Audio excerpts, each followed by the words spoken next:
Welcome to the Golf Quest. I'm your co-host, Scott Hartman. And I'm Chris Hartman. From Pinehurst to Shinnecock Hills, we played a lot of golf together, including completing the top 100 golf courses in the world. We've met some great people during our journey, and we're excited to share those stories with you. And now, the Golf Quest.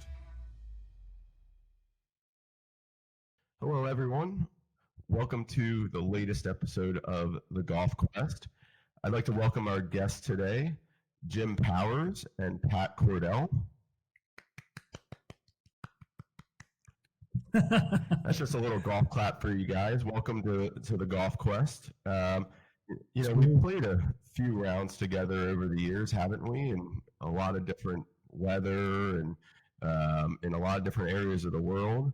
But, how are you guys doing? You're not stuck anywhere, in a blinding rainstorm or anything, are you? No, it's bright, sunny, a beautiful day here. Actually, I was today. I played golf today, and after the 11th hole, there was more lightning here in Florida than I've ever seen since I've lived here the last 6 years. So we had to discontinue the round. Do you have a 1-iron? No, I do not actually. Okay. But yeah, so we ended the round, but we did stop at the 19th to make plans to play again. Okay. Well, I guess you don't have to enter that score, so it's a good way to keep your handicap where you want it, Pat. Yeah, I that one handicap mine. I don't want to put that in jeopardy. Well, it's great to have you guys here. We haven't talked in a while, but it's always a great time seeing you both. Obviously, like I said, we've been on a lot of golf trips together. Where did we go? Jim, we were in Ireland with you, and that was, our first international trip that we've taken. And we've had Scotland with both of you, and then Australia with you, Pat. And, that takes us around most of the world. So I thought I'd start with you, Jim. You were on our first trip in Ireland, first international one. I was a young 18 years old, and as of Sunday, I'm 35. So time flies a little bit. So, what was your favorite part about that trip or favorite course? Let's just start there. Favorite course, I think, was Portrush, Royal Portrush or whatever. For whatever reason, I liked that course. And that was the best thing. I think the most positive thing we had, it was leaving the mirror in Ireland. We had a mirror that came off the side of the car. Well, you remember that. Who was driving that car? Absolutely. And then we got to the car rental place, turning the car in, and there were some other people who had the same problem. So it wasn't that you were... Yeah, I was trying to take a nap, and next thing I know, the mirror is like hitting straight against the car and shattering. So I can safely say I wasn't driving. So good job, Dan. I was the one driving, and my two golfing buddies were sound asleep while I'm driving them to go play golf. But I did find a way to wake them up in a hurry when Yeah, he did. We were driving into a bridge in Ireland, and I just saw this sign, and all of a sudden my face went pale because it's a narrow bridge, and I look ahead, and there's this van with extended mirrors coming my way, and so it was like look at the van, and all of a sudden, boom, and these two guys, I pull over, and they're like, "Hey, what'd you just do?" "I just woke up. What happened?" I was like, "Yeah, thanks, guys."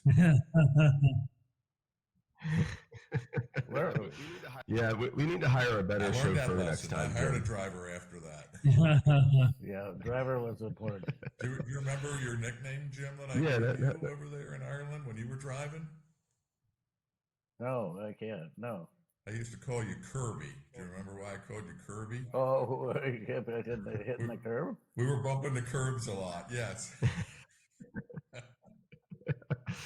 It's better than bumping the cars, so that's okay, Jim. What great memories. You two, we've played more top hundreds with the two of you than I think anybody else out of our lists. And so Mhm. you're two very special people to have on this podcast with us and Well, document thank the you. stories. And there's a lot of Yeah, we definitely have a good number of them. I mean, Jim, you mentioned Portrush. We played Royal County Down, which was an epic course. I can't remember. Is that the one where you tried to baseball swing because your ball got caught in the bush? Don't remember that, but that very well could be. I think that was at least one of them. And then we went down to Old Head, if you remember that Oh, course. sure. Yeah, remember Old Head. Well, that's where we were going when the mirror incident. Yep. We were headed to.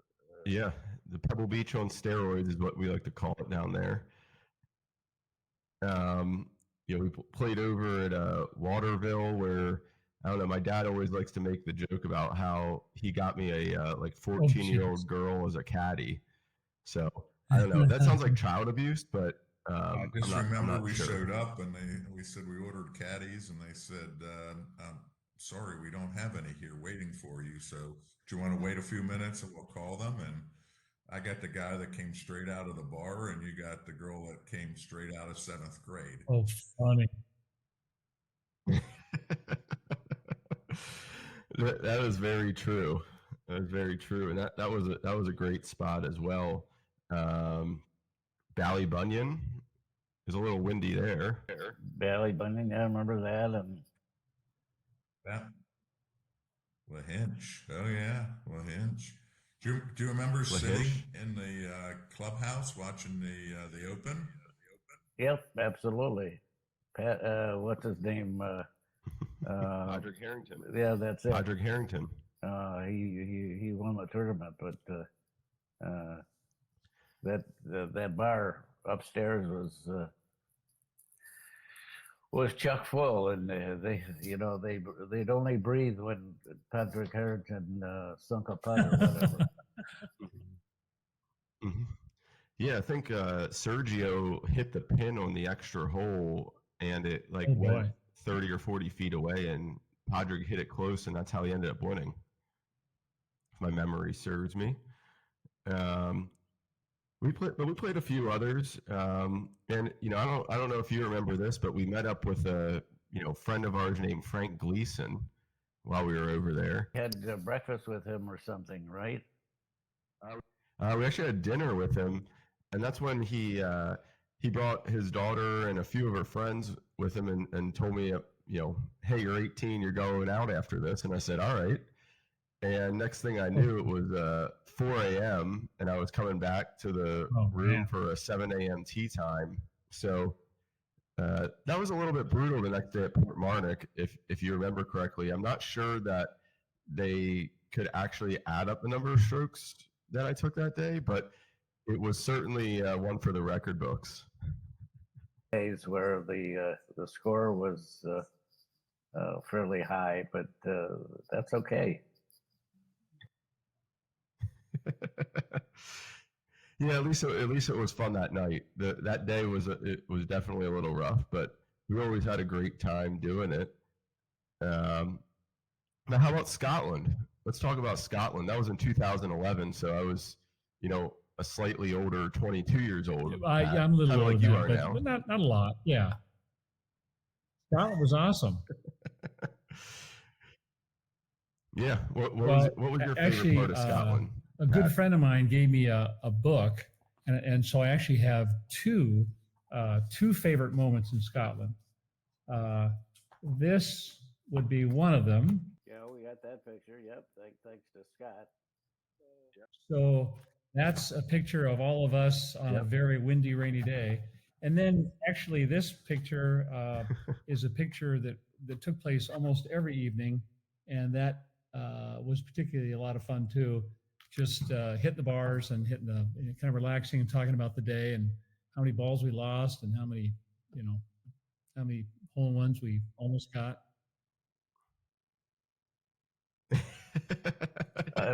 I love that. We got. Remember the bar that we always went to, Dunvegan? Dunvegan. Yep. Dunvegan. Yeah, that was. Right there in St. Andrews, right by the old course. Yep, that's where the Americans go. Yeah, that was the old course. Go. Yeah, I wonder if they ever sold it. They were supposedly looking to sell that and move back to Texas. Yeah. The people that owned that, but I don't know if they did or not. But I haven't heard, but that's definitely a fun place to go, and with it being right there by the old course where we had a few special memories well, huh? There we go. Yeah. Good bag right there from the old course, and we had our driver Tommy. If you remember Tommy, he's the one that hooked us up there, where you have to go into the lottery, and the locals have a little bit of sway over what happens. And our guy Tommy, I think he sweet talked someone over there, because if you remember correctly, we were the first tee time off that day at like 6:30 a.m. It's been a bit of a quandary for me, but you may have just answered something that I've been wondering about. So on that trip, on several of my little bag tags and a number of things and hotel reservation, it says Mick Cordle. And obviously my last name is Cordell. And I've always wondered how that happened, because I never wrote that anywhere. But now I'm wondering, maybe Tommy put that out there to make us look like locals. To make you a local or something. I don't know. But you remember, that's when we arrived at Troon, and we were looking at, we came right off the plane, and we arrived at Troon, and you're like, hey, look at these name tags, and then you got a hat, and your hat had your Patty McCordle on the back of that too, didn't it? Yeah, but Cordell and the name, the several of the name, the bag tags they gave us had that on it, and so maybe so I never wrote that on anything, all that registration stuff we did, but maybe. So are you saying that the U.S. government's still looking for you? Is that you had to come back into the country illegally, some of my scores were suspect, so there could be an investigation. Okay, all right. Well, we might have to look into that. But I do, going back to the old course, I do remember I didn't sleep much that night.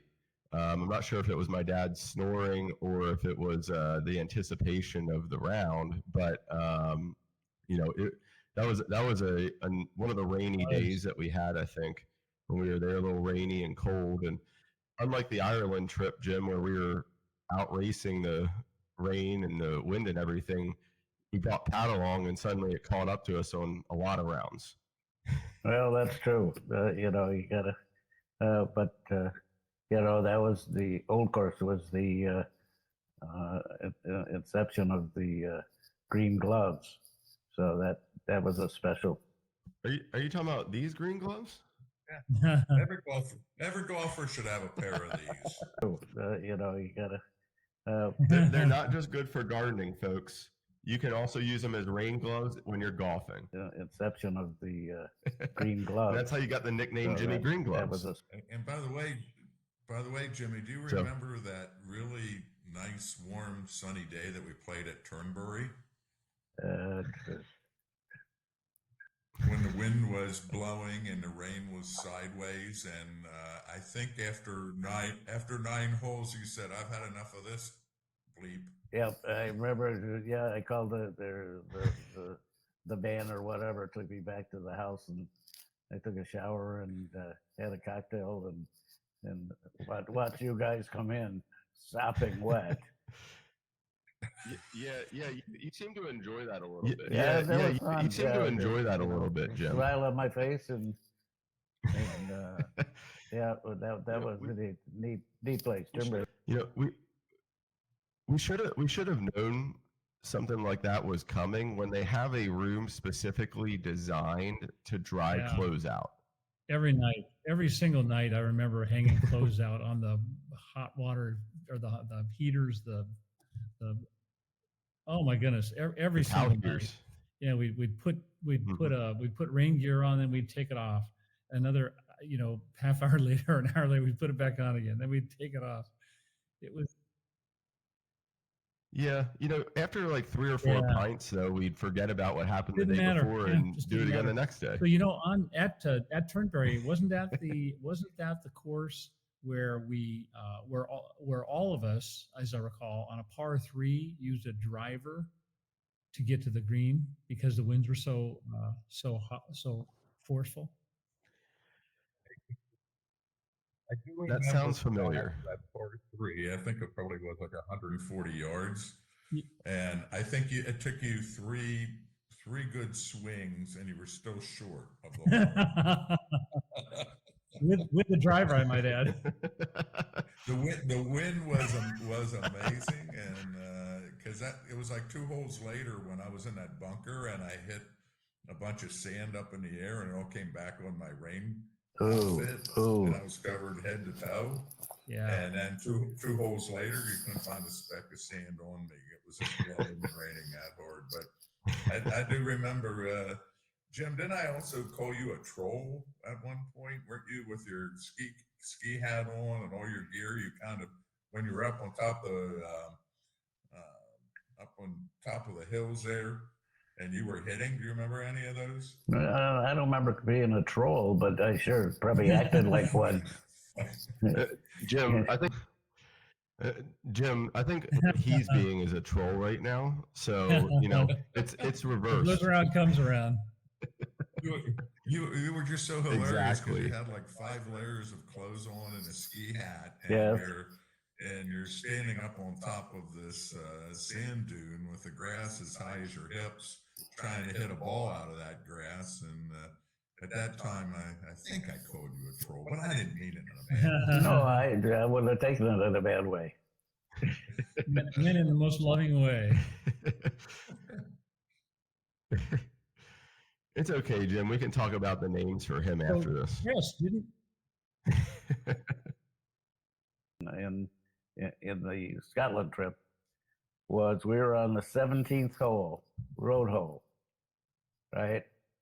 And all of a sudden this tour bus comes up and dumps, all sorts of Japanese people. I assume they're Japanese, but whatever.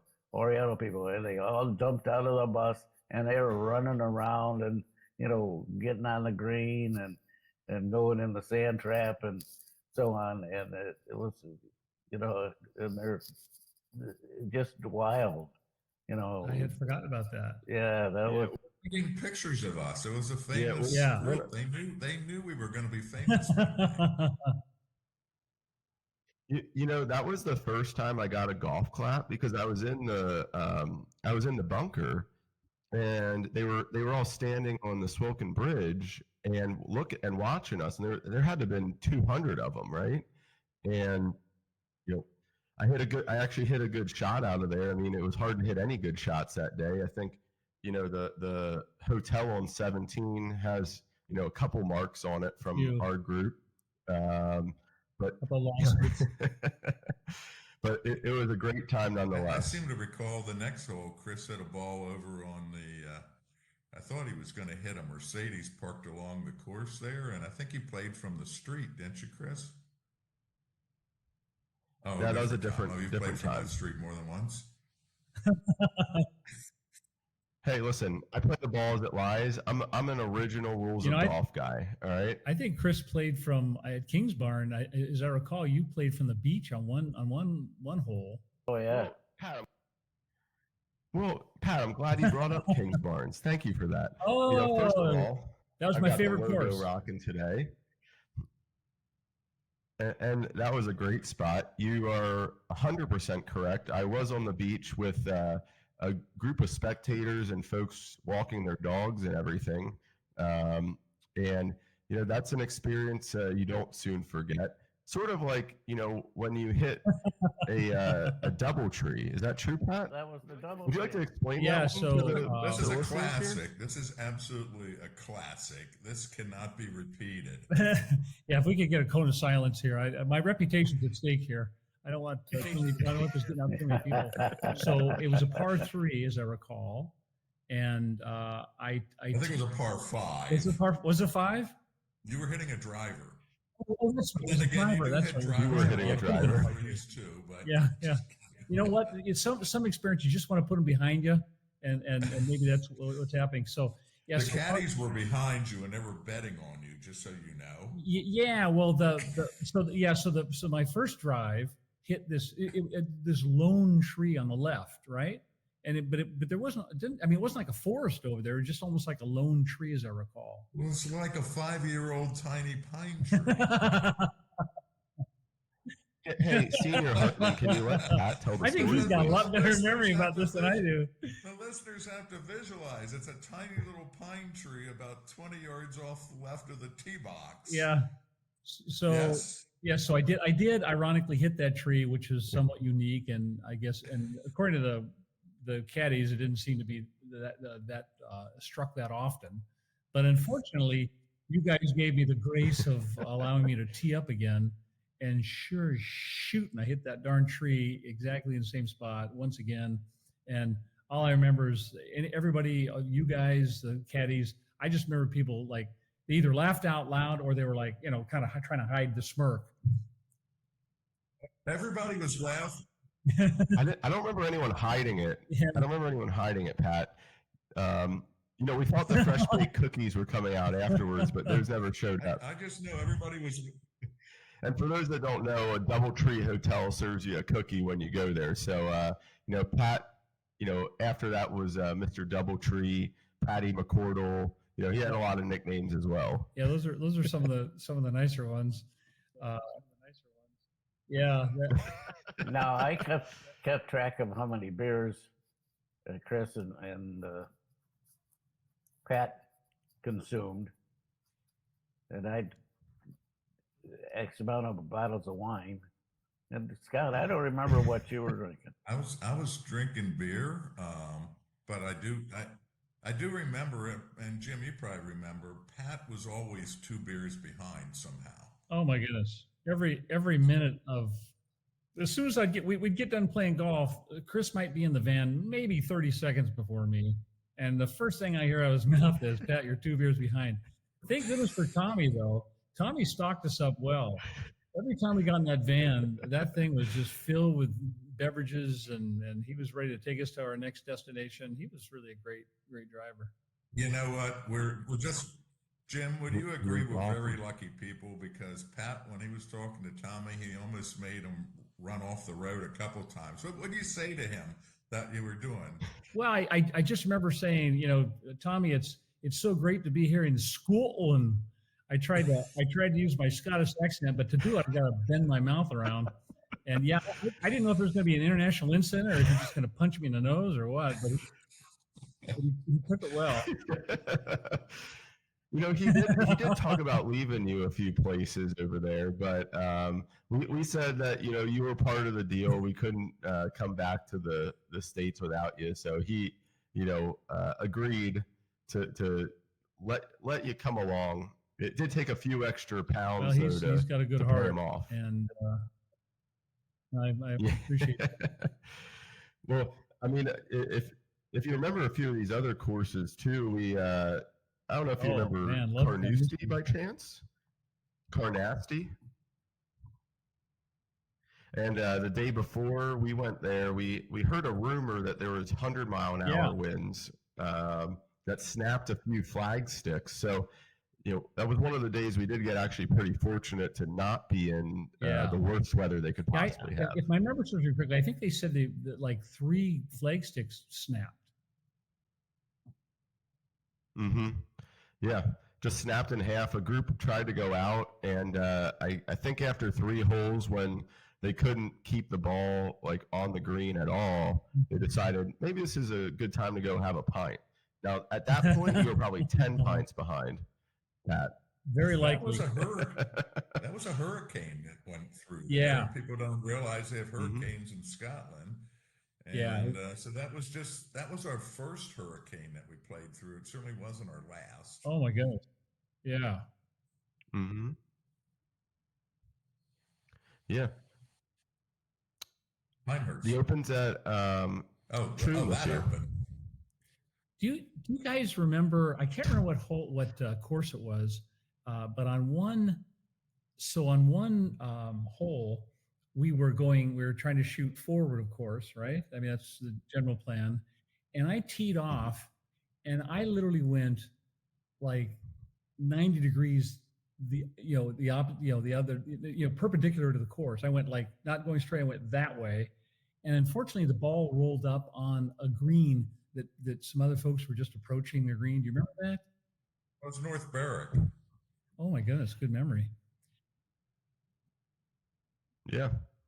North Berwick, that's one of my favorite courses. I think it's one that, if you hire an agency, they sometimes tell you to do it, but it's one that I would recommend for anyone going over to Scotland. It's got the age of the Muirfields and all the other ones, Turnberry, Troon. It's an old course, and if you remember, the clubhouse had like the original rules of golf in there, and then their pro shop was like built into a World War II bunker. Right. Yeah, that was doorknob. Yeah, I remember that. Is that the one that had the stone wall in the middle of the 18th green? Yes.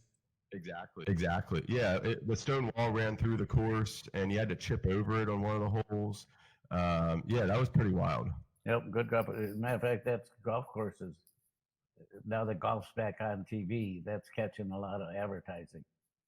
The guy Okay. plays it, shoots lousy, comes back to the States, gets new clubs, goes back and plays better. So, but yeah, that was a good golf course. Well, that sounds like a few of the rounds that we had over there where we maybe needed to come back and get some new clubs or some new gear or something, because if it didn't dry out by the last day, it was going to be hard to bring home. But we had a great time over there. I mean, Muirfield, Troon, stepped off the plane and played Troon, Prestwick. Awesome. If you remember Prestwick, held like the first 8 or 12 Open Championships ever. And it was originally a 12-hole golf course, so one of the oldest golf courses in the world. So that's a really special place. You were talking about golf clubs, and and I just hit me. Didn't you on at the old course on the 18th hole? Didn't you tee off with a special golf club, as I recall? I did.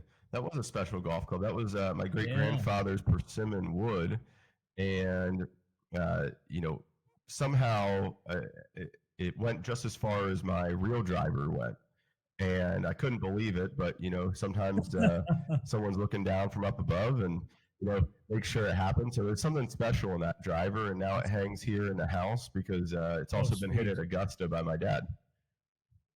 And then we both hit it on our 100th course at Shinnecock. That's awesome.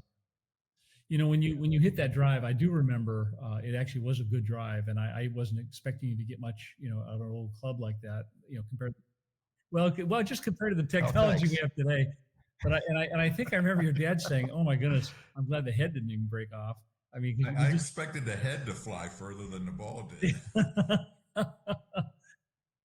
Yeah, you did. You That's did fair. a great job of that. That was a moment. And then, Yeah, that was definitely a special one that I'll always remember. Just like our picture on the Smoking Bridge where we're all bundled up, and that was the first time that any of us had done that, and one that I'll always remember. And that's why we have so many great memories from this trip and the Ireland trip, Jim, and then Pat, you were on our Australia trip as well for a little while. Then you said that you were done with the Down Under and wanted to go back home, but before you did that, we played a few good courses. If you remember, Kingston Heath. Yeah, right? we also play Country Club of Australia, as I recall? And that's a club where you had to have special. You couldn't have socks that were higher than a certain height, and they had. Yeah, and they have different rules in the UK and Australia. With wearing black socks or cover your ankle, don't cover your ankle. So trying to remember all the different rules is always a little difficult, but it helps when they have a pro shop because then they find a way to just make more money off us, I guess. But yeah, Kingston Heath, I remember that one. That was one of my favorite courses that I think I played. One I Yeah. definitely want I to go love back the and play beautiful again. topography in Australia. I mean, it was like Mhm.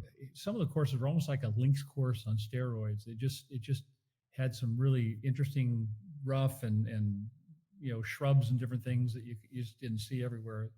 Those really beautiful courses there. Yeah, and were Yeah, you with us yeah, at oh Royal yeah. Melbourne as well? I still have a shirt. with- I wore it about a week ago. Yeah. But is that because they won't let you Yeah, back anymore? Do yeah. you The, need to the make the country sure of that Australia has everyone knew? literally sent me a number of letters making it clear I'm not welcome back. So I wear that shirt as frequently as possible to remind me of the good times. And of course, we went to Bondi Beach. Remember going there? We got into Mm-hmm. Yep, that was awesome. That was a special trip, just like yep. Scotland and Ireland, and we played a lot of great golf over there, and snuck some in after you left because Oh we were yeah, all yeah. down there for a NAX trip. Um, and it's something that as my dad said earlier, you guys have played more of the top 100 golf courses that with us than anyone else. So it's something that we wanted to make sure we had an episode very dedicated to you guys, because we knew that it's important to talk about really the trips that helped put this all together, because we wouldn't have been able to do it without the nearly 20 courses I think that Awesome. we played Everyone was together. awesome. The one course the one course in Scotland that I didn't get to play. I guess you guys probably did eventually, but I believe it's pronounced Macahanish. Is that Macahanish? Yeah. So do you remember the Machrihanish. quote that the boat driver gave us when we were supposed to go out there? I don't remember the I do. I don't. but I do. Do you remember Okay. it, Jim? no, I don't. He said, if we tried to get you there, the boat would be alive when we got there, but you guys wouldn't. Oh yeah, right. So we couldn't Yeah, go, that and we was couldn't fly. We were trying to get over there, we couldn't figure it out, and eventually Chris and I did get back there. And Machrihanish is like at the corner of the world. You Oh feel my. like it. You can literally see Ireland. You can Oh see wow. Ireland from there, and there's an old Air Force base there. Oh But boy. you have to you can drive there, fly there, or take a boat. But depending upon the weather, most reliable is to drive. But that's a very cool spot, and yeah, we missed that one on the trip with you guys. Yeah. Yeah, we ended up at a course called Don Donald or something like that. We ended up playing Yeah. 9 holes because it was still a really challenging day that day. Wasn't a top 100. We just found another course to play, but that was fun. Yeah, and we kind of got that Mhm. was our last course, and everybody was kind of tired and not too interested in playing golf, and We were weather worn, weren't we?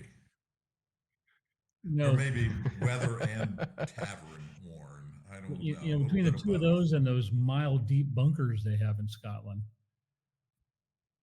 And Yeah, they weren't Well, weren't the too darn nice to bunkers. us, I were they? I remember taking an elevator down one of them and coming back. I did come back At least you out. came back Geez, out. yeah, that's right, Jim. so Jim, I remember Yeah, when absolutely. we played Muirfield. There were only 3 spots, and you kindly gave your spot to Pat to go and play, and you went off and did a tour of some castles, and we had to tell you about this story, but that's some special place too, Pat. You remember drinking a Kimmel or 2 or 3? I do. Matter of fact, I kept my ball marker, and I actually, as we speak, I'm wearing my shirt as we speak. I got it on to Muirfield. Oh Boy, yeah, that's you what I'm talking swagged up about. over there, Pat.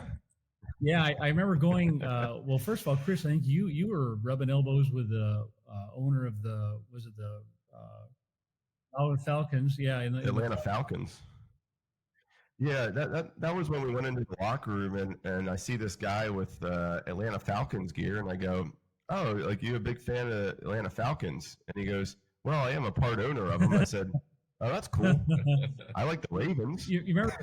He Yeah, didn't yeah. see You remember it the as van equal. had to drop us off a block away so we could walk in with our sport coats and our clubs and all that.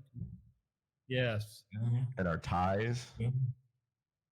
Yeah, Pat, that was one where we Oh my put a goodness. good licking on You you know at what? lunch, didn't we? Yeah. So we played team. We come back, have lunch, go back out. So that we what was that? What was that gruel they gave us? That drink? Alternate shot is what we played, and we played it in 2 hours. Remember that? Yes. Yeah. Yeah, it's called a foursome. So we played a foursome. Yes. You were Yes. partnered up with the member, Pat, and my dad and I got partnered together, which typically is the kiss of death to both of our games. But fortunately, we had Yes, you the did. drinking on our side, and the training that goes behind that.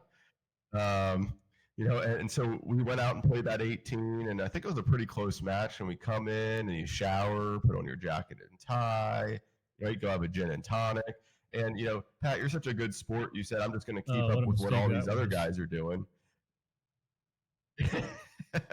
And after like 3 bottles of wine at lunch, and a shot of liqueur before we go back out, I think on the first tee, your exact quote was, "Chris, I Well, see 3 different Well, golf not only balls. that, but I could Which see one should I hit?" as I was walking, I could sense that the earth was moving, not just under my feet. And then, and I distinctly remember I felt so bad because, I mean, I don't hit a 400-yard drive, but I usually can get out there, a couple hundred anyway. And I remember that first drive, my partner went way out about 150, 200 where he thought I was going to hit, where he saw me hitting that morning. Well, I sure as shooting, I hit the ball like 50 yards. So he had to come screaming back, hit the darn ball. I'm like, oh man. You know, Pat, we usually get invited back to these courses. We haven't been invited back to Muirfield Yeah. yet. Yeah. I'm the only one that got an invite to come back because I didn't ruin And it the first you time. should have, yes. Yeah, Tommy and I went and did a little sightseeing and through Edinburgh, the town, and we went to the Edinburgh Castle, and we went to the I think it's pronounced Barmile. It's another castle or homestead that the prince and queen and everybody, spend the summer there. And we didn't get in any trouble or anything. He was great to take me around. It was fun. Yeah, all the little stuff that we remember. Isn't that amazing? I can't remember what I had for lunch yesterday, but I can remember all these little intricacies, and it was those were trips of a lifetime. And anybody who's thinking about going over there, it's well worth it. Would you guys do it again in a heartbeat? Oh my goodness. Trip of a lifetime captured the Scott. Yeah. Wouldn't change anything. Nope, I'd go again.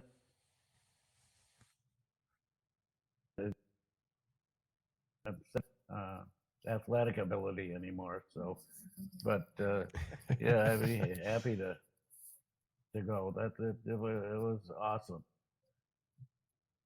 Yeah, there were some special times, and it's been great, reliving this stuff with you guys today. But before we sign off, and Pat, you didn't realize this, but you stole my typical trivia question. Well, not my typical question, but I like to do a trivia question. You stole it already, which was, what was the one course we missed in Scotland together? So, I do blame you if this whole podcast is ruined, just so you know. And but other than being 1 beer behind, Here's what I heard, or 2 beers behind, I guess. I guess here's a question for you that I had to come up with off the cuff. What is the name of the owners of Muirfield in Scotland?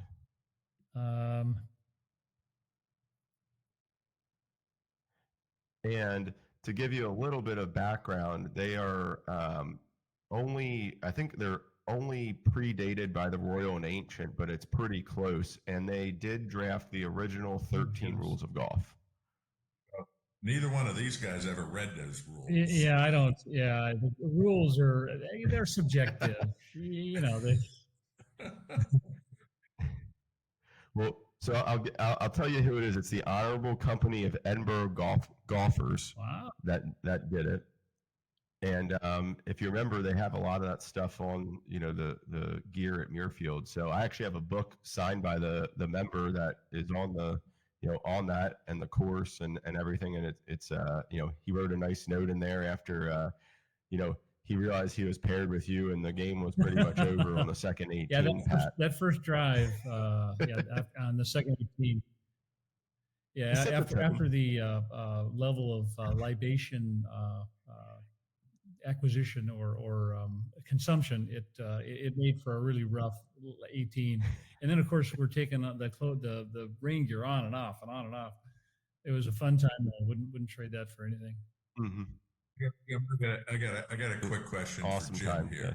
Jim, do you remember the course that we weren't sure we were driving down the correct road and we started making some turns like back into a little neighborhood, and the next thing we know we're at a clubhouse and we can see a golf course, and we walk in and we say hello, and there's no hello back. We go hello, there's no hello back. Do you remember, Jim? And then there was a dog that followed us around. Do you remember that one? It was one. It was one of two clubs. That was European Club. That's it. That's it. That was over in that's Ireland. Well, Pat, we did that at Muirfield. We walked in and nobody was there, and we said hello. No, we were looking in the windows, trying to see if anybody was in there, trying to find the member. Yeah, you were stuffing a little china in your golf bag. Yeah. There was a little couple trophies there, but but to bring up a good point though, Scott. So a couple of the courses I think we went to in Scotland, at least one of them for sure. We got there, and I can't remember if it was Royal Dornoch or Cruden Bay, or it may not have been either one of those, but it seems like it was one of those two. But we go there, and it was like vacant. It was like a small clubhouse, and nobody was there. And in fact, I'm not even sure. I guess they finally got us a caddy, or we could pull our own, or so. I can't remember now. But I think that was Cruden Bay. Was that Cruden Bay? Yeah, it was real small scale, but a beautiful course. Yeah. But absolutely. Yeah, I've never had so many blind shots in my life. But I still so fondly, Jim, remember that walk of the European Club, because they had like the largest green. I think they claimed to have the largest green in the world. But oh my, that dog like came out of nowhere and followed us like he knew us from another life. Literally, I think he followed us for 14 holes or something. Oh my goodness! It was like he magically appeared and then he magically disappeared. He disappeared. Yeah, his owner showed up. It was just so quaint to have this dog just following right behind us like we were his owner.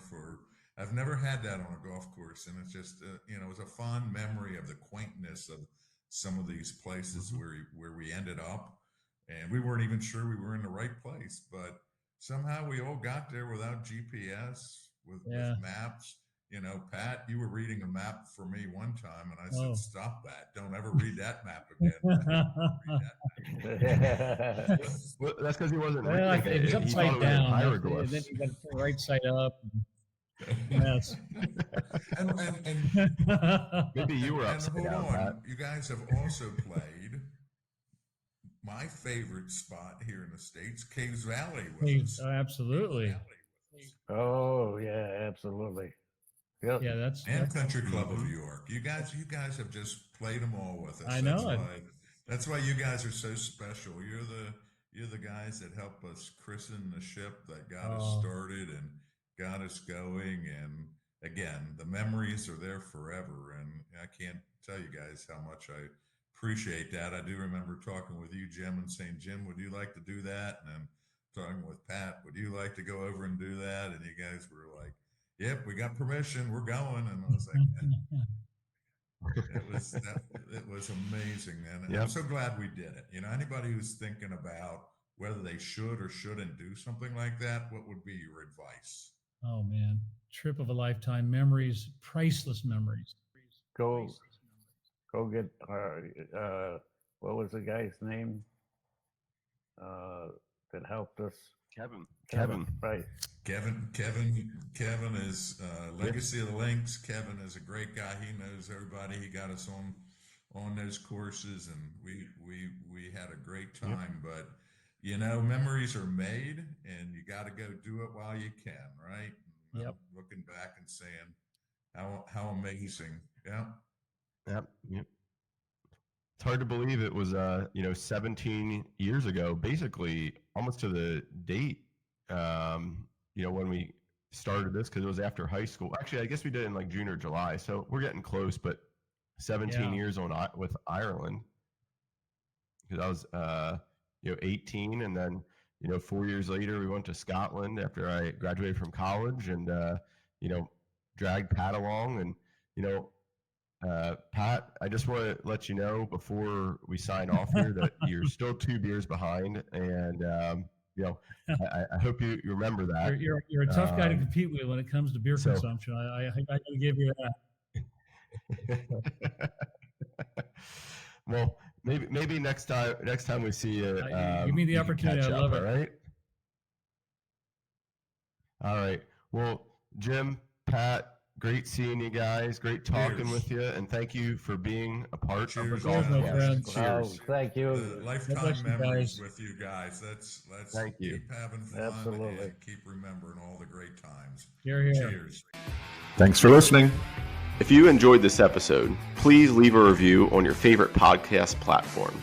We'll see you next time on The Golf Quest.